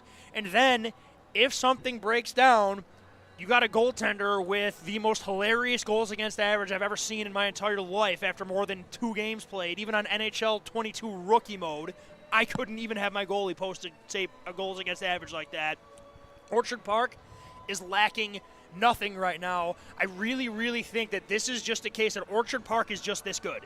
I don't want to say St. Francis is they're playing bad. No, I apologize to anybody listening that feels that maybe selling St. Francis short at all. I really think that this Orchard Park team is this good, and this is what they're going to do to just about everybody. Yeah, there's this being our second game that we've seen of St. Francis. There's a lot of players and a lot of things to like about this team, but this is clearly a buzzsaw that they've run into. This Orchard Park team is as impressive as we thought they might be, if not more so. And as Sean said, it is up and down the lineup. From the goaltending to the defense to the forwards, there's just a ton to be impressed with here with this Orchard Park team. I have yet to see a player on Orchard Park where I'm not like, you could stick this kid on a top line, and your top line is going to have a very good player on that line. Up and down their lineup, there's not a single player I would not trust in any situation right now. Obviously, we like to see and call close games that we don't exactly have one here, but I'm excited to see Orchard Park play another period of hockey. It's an impressive team, and I'm going to enjoy every moment I have to see them on the ice here. From Harborcenter, we are in downtown Buffalo as we bring you the Buffalo Stampede High School Hockey Game of the Week. Western New York's newest junior hockey team getting out into the hockey community and bringing high-quality broadcasts to folks who enjoy Western New York high school hockey, because there certainly is a ton of hockey talent being developed here in this area, and we're happy to showcase a little bit more of that here in this fashion as we bring you this high school hockey game, and we've bring you several throughout this season, and we'll continue to do so as Section 6 gets ready for its run towards the playoffs here and their run towards the postseason. Orchard Park certainly has their eyes on big things, looking for, obviously, a big season in the postseason, and they are certainly one of the teams that has to be looked at as a contender to win a state title this year. Oh, my God, absolutely. And I think the game of hockey would benefit. I think the game of hockey in Western New York and the entire state would benefit from seeing a team like this on the show. This team is You know how they say teams are model franchises? I mean, you can't say a franchise with high school because you get 4 years, but I mean, Orchard Park has built a team that every coach dreams of even having a chance to build. A roster loaded with seniors, 2 studs in goal, so you can play either of them. You have a team that doesn't just play well defensively. You can tell they actually care enough to do it. You oftentimes will see teams that, like Hamburg, not that they don't play well defensively, but that team is offense, straight up. Mm-hmm. Orchard Park is everything. Top to bottom, a strong team, and it's a really strong program. They a couple of years ago, they went 17-0-1. It was a team that was also as dominating in the regular season as this one is. With the Buffalo Stampede, we get to enjoy one of the OP products, Bryson Miller. So certainly not surprised to see many more impressive players on this Orchard Park roster. Be excited to see them in the third period. We're going to step away for a brief intermission, but we'll be back with third period action after 2 periods of play. Orchard Park well out in front, leading St. Francis by a score of 6-1.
And welcome back to Harborcenter as we get ready for third period play of the Buffalo Stampede High School Hockey Game of the Week. We are at Harborcenter for our first look at the Orchard Park Quakers, the undefeated 13-0 Orchard Park Quakers, taking on St. Francis here tonight. And they have shown exactly why they are a 13-0 juggernaut here in Section 6. They lead this one by a 6-1 score. And if anything, the 6-1 score might not be as indicative of how dominating they've been here in this game.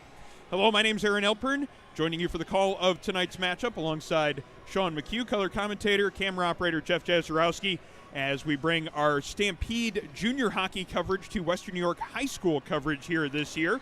And certainly we've been excited to see this Orchard Park team, Sean, and they have not disappointed one bit. No, they haven't. They've even exceeded expectations, I would say. I mean, because the thing is, it's not just that they score and that they're winning. It's you're getting contributions up and down the line, from the captains to, I don't even want to say third liners, because I don't think there's a third or fourth line on this team. You got a bunch of top 6 forwards out there and top 2 defense pairings. I mean, you got a team that's the total package right now. Kelly with an opportunity early in the period for Orchard Park as one of the players that we've been impressed with so far in the first 2 periods. Again, jumping up, making a play, getting himself a scoring opportunity. He's now camped out in the neutral zone right below our broadcast position, looking to get it up ice as Orchard Park clearly not going to be satisfied with just having a 6-1 lead here in this game. There's a 3-2 just made strictly on breakouts if they could have handled that pass. Fresh ice. 3-on-2 almost developing there in the neutral zone, but it's going to be St. Francis getting it up ice as Busquet gets it into the offensive zone. Loses control of it, though, and that gives Orchard Park a chance to break it out. Comes up here up the near side. Even when they break out by accident, it's pretty. Kelly gets it up to Menz. Menz looking backdoor. Perfect pass right on the tape. Put home with seeming ease by Jack Roberts. And a beautiful goal there in transition. Almost too easy it looked like there for Orchard Park. There was nothing easy about that. That's the best part. It's now a 7-1 lead on a beautiful team goal there from Orchard Park. They have continued to impress here as they have been very good right from the start. A block shot turned into a 2-on-0. St. Francis defenseman played it flawlessly. He got in the lane and he got down.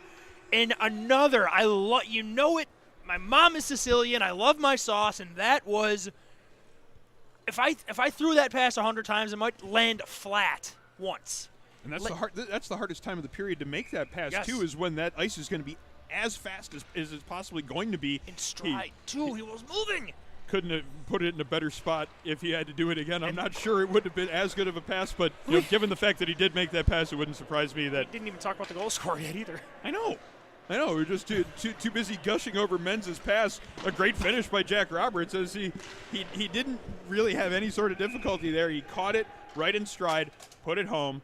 Goaltender didn't have much of a chance at all on the play, and a beautiful goal to make it 7-1. Orchard Park just dominating here as they get another offensive zone draw coming up.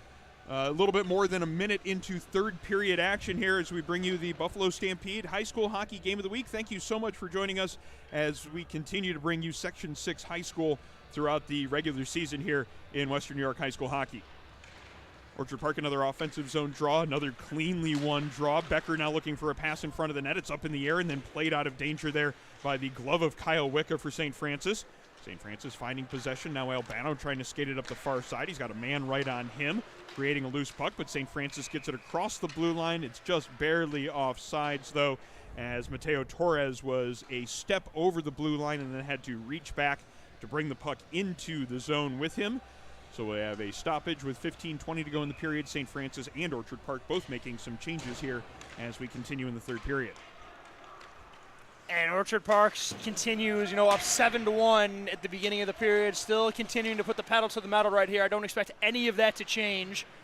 Not that I would have in any other circumstance, but just again, Orchard Park continuing. Maybe they're going to try to get their goal total to 90 today because they're well within striking distance of that right now. No disrespect to anybody. Like I said, I think this team is just that good. They came into this game with 72 goals on the season in 13 games. They've already got 7 more here today, and they're camped out right now in the offensive zone as they look to add to it. 80 was the number I was going for, not 90, excuse me. That's okay, Sean. I don't think you were expecting too much out of the way they can have outbursts. And here's a chance down low as a man had a a lot of their harassment. Mateo Jocelyn took that one in. He had 2 different men on him from St. Francis trying to keep him from getting that shot in on goal. He did manage to stick handle through those tight spaces and get the backhand shot in on the goaltender. Probably not as much as he would have wanted to have on it, but way to fight through that one and still battle that shot in on goal. Here comes Orchard Park again. Drop pass into the slot. Menz fires a hard wrist shot, just barely missing that far post. Kept down low. Roberts has it in the far corner. Gets it back to the point. Cross ice pass, and another one right on the tape there, as that is something we've seen throughout this game from Orchard Park. The passes are quick and they are accurate, especially in the offensive zone, and they're not afraid to make those cross ice passes. A little bit of a dangerous moment there for Tyler Menz as he had to make a play to his teammate there in the offensive zone as the St. Francis player was coming in streaking, looking for that offensive opportunity. Shot taken there from the point. Roberts' rebound came out, and a chance for St. Francis. Oh, that hurt. That shot coming in from the point hit the man. Now another chance there from front as nobody really seemed to know where that puck was after it got caught up in Mahoney's equipment for St. Francis. Or in his ribcage. Yeah, Mahoney now heading towards the bench for a change as he's clearly in a lot of discomfort. Good for him, though. I mean, Good for him. That's a hockey player right there. You know, things have not gone his team's way today. I mean, granted, he didn't block a shot. He blocked his own teammate's shot, but he's going to the front of the net while his teammates are just teeing bombs up, and he gets up and he continued to play until he had to finally skate off the ice. And then in Roberts again, as half the rink is making sure Mahoney's okay, the other half are playing. Roberts comes out to the top of his paint and makes another toe save. And, you know, I think that was the first shot he's seen in about 30 minutes. Puck is here at the Orchard Park blue line as they get it back into neutral ice, but it's going to be Sam Chavetta carrying it back into the offensive zone for St. Francis. Can't get it through two different people there, and there's puck first, but all right. From there, that's tough to see. There's only 2 officials on the ice. A tripping call being made. It was a little bit of a delayed call. Like I said, if the game's closer, I bet they let that go. It's an offensive zone penalty against St. Francis. And heading to the penalty box will be number 20, Colin Coos. Second time he's taken a penalty today. So it's another chance for the Orchard Park power play. They already have firm command over this game with the 7-1 lead. They will continue to look to add to it and to work on their man advantage unit here as they get set up with their 5 players out there. We have 13:05 to go in the third period as St. Francis quickly wins the draw and gets it the length of the ice. Sam Chavetta doing the work there to make sure he got the clear. And now he's engaged with the player here in the neutral zone. And the official sees something that he would rather not. 2 players, so the 2 number 7s from each side, engaged only briefly there coming back into the neutral zone. Yep, there was a soft cross check delivered, maybe a little bit of a hack back at the other player. And the official just quickly called the penalty, sent them both to the penalty box, making sure that cooler heads are maintained here in a 6-goal game. So it will be. The thing is, too, there's no glass separating the penalty boxes, so if the players are mad, nothing's impeding the yelling line. So the refs made sure that the tempers couldn't flare, because games like this, as we know, Aaron, can get chippy at times. Yeah, there was no way that anything was going to flare up after that. Actually, that was being, if anything, a little bit too cautious to make sure that nothing developed.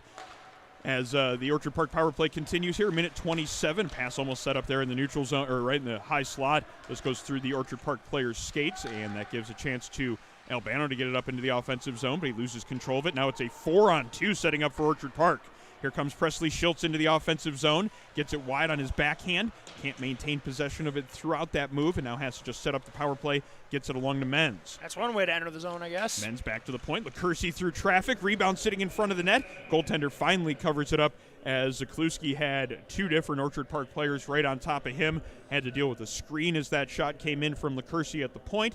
Made the initial save, covered up that rebound, and now 57 seconds remaining on the original St. Francis penalty. Yep, absolutely. Yep, Aaron, and again, Orchard Park. Oh! Robertson, great move right there off of the draw, comes in and picks up that scrambled faceoff, makes a couple of nice moves to get himself free in the slot, just couldn't get that shot past the defender, hit a leg and went wide. St. Francis then clears it. 40 seconds now remaining in the Orchard Park power play as Kelly carries it up the near side. A little bit of an errant pass, and LaCursey has to chase it over on the far boards to start up ice again. Now he's got it to Kelly here in the near boards, and Robertson right in the middle of the ice. Robertson into the offensive zone is one more change coming from Orchard Park. Back across to Kelly. Up top at the top of the point. Shot taken there. Right in on goal. Pad save made on that wrist shot by Becker. Kelly now corrals that rebound. Sets it back to Becker at the point. Redirection shot as it was Schultz up in the top of the slot getting the redirection there, but it went wide. Tyler Menz has it. Tries to get that pass down low. Gets deflected out of danger by the St. Francis player. Then St. Francis clears the zone. Kill off the last couple of seconds of their penalty. And we are back to 5-on-5 as back behind his own net now is Sean Becker picking up the puck. Becker gets it into the neutral zone. Precision passing again from Orchard Park as Neeson gains the blue line and gets it into the offensive zone. Antonelli taking it away and looking to start it up ice for St. Francis, though. Bryson Roberts picks it up there, tries to get that pass into the neutral zone. He had a couple of different guys there. You were going to say Miller, weren't you? Yeah, Orchard Park and Bryson Miller, and I stopped myself before I made the mistake. Imagine if they had him on this team. I mean, they're dangerous enough as it is. If you throw him into the mix there, that could They had him for 4 years. Well, it gives you an idea of the type of talent that they're producing here and that they're putting out year in and year out with this Orchard Park High School program. Fine work that we've seen so far. Coach Daniker penalty. has a solid group here. Orchard Park did take a penalty there. Yes, Becker. Yeah, Becker heading to the penalty box. It's a roughing call, something behind the play that I didn't notice happen. Nobody argued. Orchard Park didn't argue. Becker kind of just skated off, so okay. So with 10.5 to go in the third period, St. Francis going to get a chance here on the power play. Shot taken from the point. Roberts letting that one go. He's the guy. Yeah, he's the guy that we talked about in pregame being especially dangerous on the power play. He has 4 power play goals out of his 7 this year, and as we saw in the game earlier this year against Williamsville East, he likes to load up that slap shot from the point as well. Yes, he does. I mean, he has 4 of his 7 goals have come on the power play this season, and Franny's needs goals and they need them in bunches, so one way to start it is just have your best cannon shooter just unleash H.E. Heck on the goalie and just, see what you can get. Wicca has the puck here in the half wall, gets it back to Roberts. He lets that shot go. He gets a lot on it. It hits the goaltender in the shoulder and gets through him. And St. Francis takes advantage of the power play. Both of their goals today have come with the man advantage. This time it's Bryson Roberts picking up his 8th of the season. It's now a 7-2 game. Yep, and Johnny on the spot. We're talking about Bryson Roberts just letting that shot go from the point. And congratulations to St. Francis because this is an offensive explosion considering the goaltender. I mean, that's 2 whole goals on him. So, good on St. Francis not quitting. And, they did something that it looks like it's pretty tough to do, scoring on this kid at all, much less twice in the same game. But Orchard Park, now here they come. They're sending all 3 forwards in on the forecheck, up 5 with 9 minutes left in the game. Yep, they're not going to stop until the game's over, which is just how I like to see the game played. St. Francis has numbers here, though. It's a 4-on-2 possibly. Pass the puck. Yeah, just not making that pass was Max Taylor. Ends up killing pass that the puck. rush. You had a guy but they in front of the net. do have some numbers still in front of the net.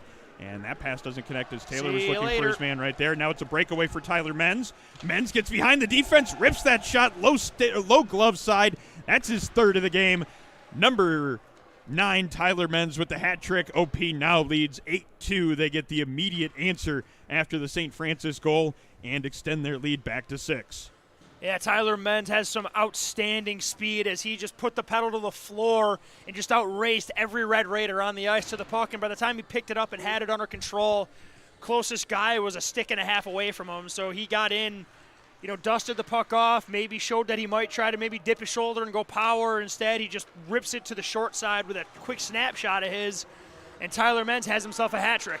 That might have been one of those situations where the shot came just a fraction earlier than maybe the goaltender was expecting it, because he was maybe like a stride or a stride and a half from getting into the is he going to shoot or make a move area of the slot. He let it go before he got to that spot, beat the goaltender cleanly, and it's now an 8-2 game. And that puck here he goes again. Well, it's not Menz, but look at him.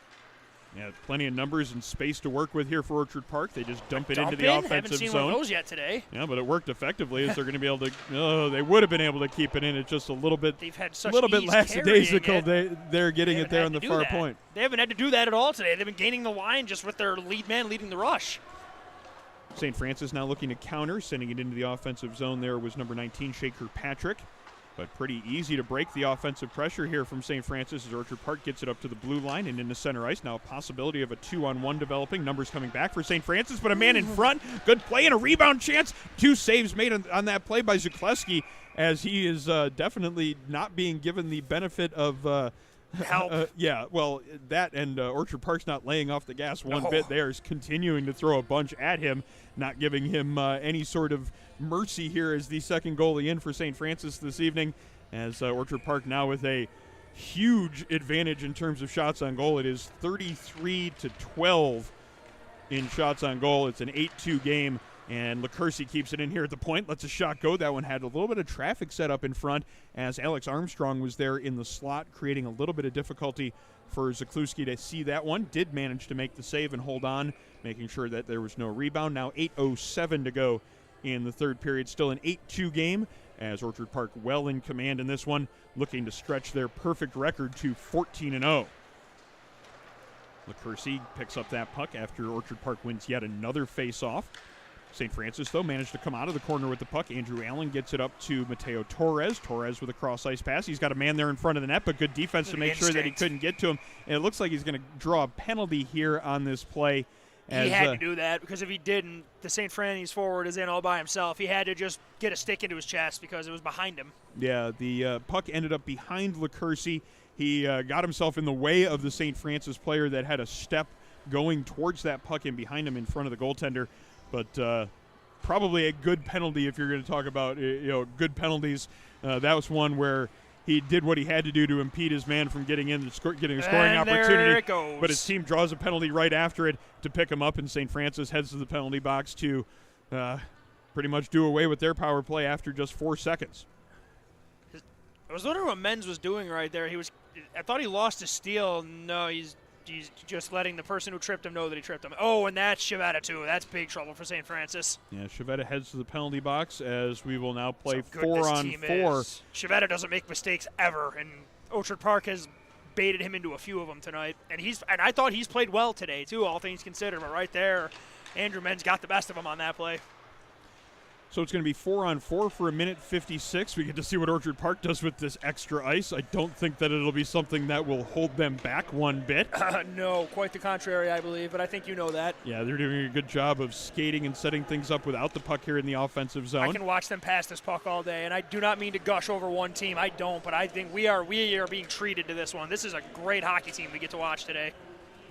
Good play here by Roberts to make sure that one gets up ice for St. Francis. He's looking to do it himself. He lets a hard shot go. All right, good wake wrist up. shot there as we continue to talk about number 23, Bryson Roberts' shot. Menz has, Jesus wheels. That kid is fast. I mean, he covered the neutral zone in 3 strides. It's we can spend the last 7 minutes here just picking out individual players from this Orchard Park roster that we've been impressed with. They are that good, and they've been that impressive here in this game so far. The 8-2 lead is maybe as close as this game could be because Orchard Park has just been dominant in terms of puck possession, and now they have a 2-on-1 setting up in the offensive zone. Pass right in front of the net. Beautiful setup by Robertson right onto the tape of Presley Schultz on the back door. Schultz puts it up over the goaltender's arm, and it's now 9-2 Orchard Park as they continue to impress here with beautiful goals and precision passing and patience with the puck. Just another pretty goal there from Orchard Park. It's now 9-2. And there is really nothing that seems like it could stop the floodgates at this point. No, they're the floodgates. They're open. They're dead. They're gone. That was just wow. This isn't fair. This isn't fair. This Orchard Park team is just absolutely ridiculous right now. Aaron, how good is Shattuck St. Mary's if this isn't as good as it gets for high school hockey? I mean, this is nuts to see the way these kids can play together. Well, you mentioned that during the intermission. You said Shattuck St. Mary's, and I know you were exaggerating to make a point. Am I though? Now I don't know if I am. It's a little bit of a different. It's a little bit of a different level of high school hockey that you're talking about there. But this is. But to get to that comparison and not be joking is. Yeah, it is an apt comparison in the sense that this is. It's as good as you're going to see. Extreme amount of talent on display here. That plays together. Yes, it is. It's a lot of talent, both goaltending, defense, and forwards. They play well as a team. They're clearly well coached, and they are going to be tough to beat for anyone that has to face them the rest of this season. And they're in a good conference too. I mean, there are good teams, and Monsignor Martin. That's one of the best sports conferences in the state. Period. And Orchard Park is just making mincemeat out of them right now, but. I don't want to say like limit it to just St. Francis. This is what Orchard Park does. They come out here and they steamroll you. Yeah, Orchard Park has this is a non-division game as they have that we talked about in the pregame. They have an 8-point lead in ECIC Division 1. That's going up. And that's against a very good Williamsville North team. Yes, and Williamsville North, I mean, granted, not to make it about me. I mean, I went to Clarence. I played sports in Section 6. Like, Williamsville North, you got North, you got Frontier, you've got all those teams, and I know I'm missing Clarence. I mean, they've had teams that have been, outstanding. With Coach, Richard Brooks behind the bench. I mean, and Coach Barrett and those guys. I mean, here's the question: is ECIC Division 1 this year just playing for second place? Yes, unless the wheels completely fall off this team, and I don't want to say I don't know, but no. Yeah, no, you're not. No one's catching them. I mean, this is just. Well, I mean, you're not going to catch us. us whether or not they're going to be able. Somebody's going to be able to knock them off in the postseason. They are going to be as tough as anyone that any team in high school hockey in New York is going to have to face this postseason. And I'm going to be impressed too. I'm going to be excited to watch and see what they can do in the postseason. This team, Aaron. Do you remember? I don't know how. I mean, when I was a junior in high school, that was when Niagara Falls High School had Johnny Flynn and Agee and that just absolutely star-studded basketball team that had NBA, that had pro players. I mean, I don't know that we have NHL talent in this game. We might see some guys that get a look at some point, one day down the road. But like, this is what I feel like we're watching. It speaks to kind of the dominance that they can show. Just there's no. You got to think that I don't know because the thing is, Aaron, I'm trying to toe a line where I don't sound like I'm disrespecting St. Francis because that's absolutely not my intention. I think that we are just seeing one of and you will not receive an ounce of pushback from me if somebody were to label this team the best team in the state. I mean, if this is what this team's going to look like, how do you beat a team like this unless you have a team like this? Yeah, you have to be just as good talent-wise, and you have to play as flawlessly as this team has because – look at that. I mean, passing like that's a 100-foot pass that is perfectly on the tape. Cross ice through the neutral zone over two lines and two defensemen in the way. How do you defend that? You're a defenseman, Aaron. How do you defend that? And besides hope. Retreat. Just skate back. Just head back towards your own net and try to get in the way. And then try not to get dangled. And here they go into the offensive zone as they continue to try to create opportunities. LaCurci just gets taken down inside the blue line as that loose puck comes out towards the boards. Puck is bounced around there in center ice. Now Orchard Park moving it forward. Kelly has it on his stick along his own blue line. Nice pass there here to the near boards. As now into the offensive zone, it's going to be Schultz. Schultz now wide on the defenseman. Takes a hit in behind the net as Roberts does a good job of making sure that Schultz didn't have much of a passing lane or an opportunity to circle the net there. Orchard Park, though, keeping it in. Roberts going to have to sneak over and make another play in his own zone. Does manage to get the clear there, getting it just past Robertson here at the point. Now an opportunity here in transition for St. Francis as Taylor into the offensive zone. I don't love that. I don't like that. I don't know. Yeah, it was. Wait, I want to see what the call is first. Yeah, clearly the penalty is being called, and we wait for the signal. It's a roughing call. Okay. He put him in the boards. All right. I mean, I thought he did everything right, but I will go as far as, especially in a 7-goal game, I don't care, Aaron. It matters at this point. I mean, to finish him and throw him into the boards right there, maybe not necessary. Again, this is the third time I've said this today. If the game's closer, I don't know if I think they might. I don't know. Depends on the ref, but I've seen worse be let go. Granted, maybe not for the best of reasons. He's hearing it from the Orchard Park bench right now. He just kind of put his hands up in the air, like, "What do you want me to do?" I think they're supposed to make. Oh yeah, I mean, I thought they were chirping their own captain, which it was the Orchard Park bench and the official there were having a conversation. Look at that, though, too. They're up by 7, and they're as a team, they're like mad that their captain got called for a penalty, which that's not like rolling my eyes. Like, look at it. Look at this team backs each other too. Well, they're doing it gives them another opportunity to work on the penalty kill. St. Francis, both their goals today were power play goals, so. If you're on the Orchard Park bench, I'm sure that you've been hearing it from the coaching staff that you don't want to give up any more power play goals. If anything to say about this game from an Orchard Park perspective that work on the could be kill. Improved on is the penalty kills. That's the. Ooh boy, that was almost a play that they would want to forget there in the penalty kill. But fastest skater I've ever seen ran it down. Yeah, Tyler Menz again using that speed and skill to recover. Kelly and make didn't a good play like at that. His own Kelly zone. gave his teammate a look after that pass hit him in the hand. Kelly heads to the bench for a change. Now 1:30 to go in regulation here as Orchard Park well out in command here. 9-2 is their lead They're killing off a penalty at this moment, though. Sham Shavetta here with the puck in the neutral zone. St. Francis making a change. Good cross-ice pass there. As now it's going to be Roberts into the offensive zone. Lets a shot go. Gets through the goaltender. Makes the initial save. Just kind of squeaks behind him. Roberts, though, looks behind him. Realizes the puck is still there in the crease. Falls on top of it for the stop and the whistle. Now a minute 10 to go in the third period as the St. Francis power play continues here. But it is a insurmountable deficit here, 7 goals, and Orchard Park hasn't shown even a hint of cracking that door open for St. Francis after they took the lead late in the first period. It's just been pretty clinical since then as they have extended the lead and made sure that they didn't give the Red Raiders a chance to feel like they were still in the game pretty much from early on in the second. No, I mean, it got, once the end of that first period landslide happened, it just felt like St. Francis was just here to share the ice with Orchard Park, and that sounded really rude, but at the same time, it's the type it's of game when, if you're facing an undefeated opponent and you play them 1-1 through most of the first period, it was a period that Orchard Park had played well in the first period, but St. Francis was hanging there with them. Almost with an opportunity there down low for St. Francis here as we have 20 seconds to go.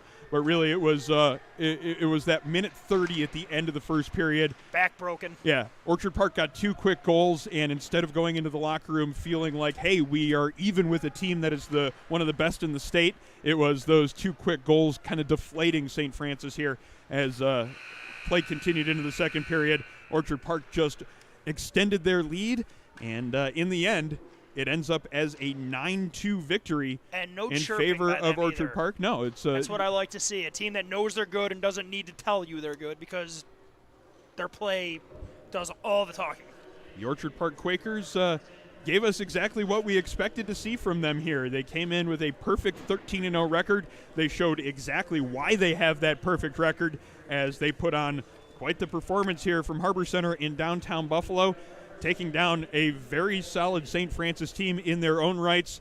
You should not, if you're looking at this game from the St. Francis perspective, this is a one that you might want to just kind of throw out and realize that you're facing off against one of the best opponents in the state, and that when you face off against a team like this, if things don't go right throughout the entire game, it's going to end up as a game that could snowball on you.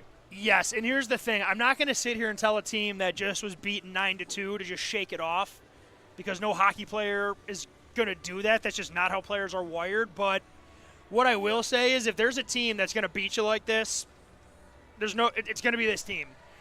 St. Francis, they came out strong. They had the game tied. They did a lot of good things today. The power play was impressive. There was a lot, Shavetta, he got beat a couple times, but he's a very nice looking player. St. Francis never really quit. He just never really had a chance to get back into it today. I mean, this Orchard Park team is the total package, and then it's also a bonus that you get for free if you hit the promo right, because they've got the goaltending, they've got the defense, they've got the forwards. They do all the little things right, and because they are darn near flawless with all the little things, that allows for time and space to do the cool backhand saucer passes through 4 guys landing on the tape. Maybe to try the dangle. Maybe to just fire the jets and shoot through a gap, and then try a cool move, or just see how many passes in the zone you can connect on before shooting. I mean, it's you talk about some of the fancier looking plays, but it was all controlled. It was all disciplined type of smart passes. I never giggled at anybody. Yeah, nobody was trying to do something that was over the top fancy. It was all smart within what the game was giving them. It's clearly a well-coached team and a team with a lot of talent, as we said throughout the game. Whether or not you're talking about their forwards, their defensemen, or their goaltending, they are a stacked bunch, and they are experience, because we can't mention they have 13 seniors that have played in this system and have bought into it. Yeah, there's obviously, I think it goes without saying that there is a ton to like about this Orchard Park team. I want to see them again. I would love to see them again personally as well. I want to see them play Nichols if we can get if Nichols is on their schedule. I want that. I don't believe that sets up on the schedule. Well, make it happen. Well, I'm not in charge of anything, and they play in different divisions, Sean. Yeah, I know. I can't control these types of things. Got Cole for Christmas. Give me a hockey game I like. Well, I think we've had plenty of hockey games that you've liked throughout this season. Who are the Sabres playing on the 10th? Put Orchard Park on the ice. That's not a bad idea. Orchard Park will get a test, though, tomorrow. They are right back here in this building facing off against St. Joe's, another one of the area's storied programs that has developed a lot of hockey talent throughout the years. It's going to be another test for Orchard Park coming up tomorrow as they are here at 5 o'clock. It's part of a pair of games here at the Harborcenter. Also, let's see, the second game, I believe, is Williamsville East tomorrow. If I'm correct here in my notes, it is Williamsville East as the second game. They're taking on a team that we've also seen, Hamburg, as well. So both should be really good games if you're able to get down to the Harborcenter tomorrow night to check out a little bit of Section 6 high school hockey. I know, speaking for myself, also for Sean, we've been really enjoying this opportunity to watch high school hockey this season and to get a chance to see some of the talent that we always knew was here, but getting exposed to it in a way that, when you're here calling the games, you really get to see what's there and all the ability that's out there here in Western New York. It's something that we talked about as being there. It's really cool to get to see it in action. Oh, yeah. And to see so many teams that are so deep and talented throughout Western New York. I mean, we've obviously been spending this entire game gushing about Orchard Park, but every team that we've seen has had just a bunch of players in every position. Had those guys. Yeah. Oh, yes. I mean, we could sit here and talk just as much about the impressive players on the St. Francis roster, because every team that we've seen play in Western New York high school hockey this year can say that, because that's how good this area is at developing talent in this sport. It really is a hockey hotbed that is right up there with New England, Minnesota, everywhere else in this country that produces hockey talent. Buffalo, Western New York can put their name right alongside. Absolutely, and I think, Aaron, another matchup that I would love to see, we got a good look at those Star Point Spartans. That's a team that I think matches up very well against these Orchard Park Quakers. Orchard Park is, they're the best team in Western New York. I don't think it's even close right now, to be honest with you, but Star Point, they're another team. They've got seniors in big roles. They've got leaders. They've got the goaltending. And here's the thing. Star Point's got Bobby Taylor. That is the X factor to a high-flying offense. So that's a matchup I'd love to see. Yeah, another team that they could potentially be facing down the road when it comes to playoff time, Williamsville North. They've had a very good year. They're a very deep team with a bunch of senior defensemen as well. They're intimidating. They're one of those teams that's going to stand in the way of Orchard Park as this season continues and moves on towards playoff time. And we're excited to see how the Western New York high school hockey season continues. We've certainly enjoyed bringing you just a little bit of it here as we've brought our Buffalo Stampede junior hockey coverage to some high school hockey this season. We'll be excited to bring you our next game whenever that is. Stay tuned to all of the Buffalo Stampede social media for the announcement of our next broadcast. But as mentioned before, Stampede will be back at home for a home matchup with a division rival facing off against the Elmira Junior Enforcers. That's coming up this Friday night, 7 p.m. Join us at Cornerstone Arena for a 7 p.m. puck drop between the Buffalo Stampede and the Elmira Junior Enforcers. Ticket information and more information about the Buffalo Stampede organization can be found on our website, buffalojrstampede.com. That should just about do it for our broadcast here from the Harborcenter in downtown Buffalo. For camera operator Jeff Jazarowski, color commentator Sean McHugh, I'm Aaron Elpern saying thank you for joining us, and we'll see you next time on the Buffalo Stampede High School Hockey Game of the Week.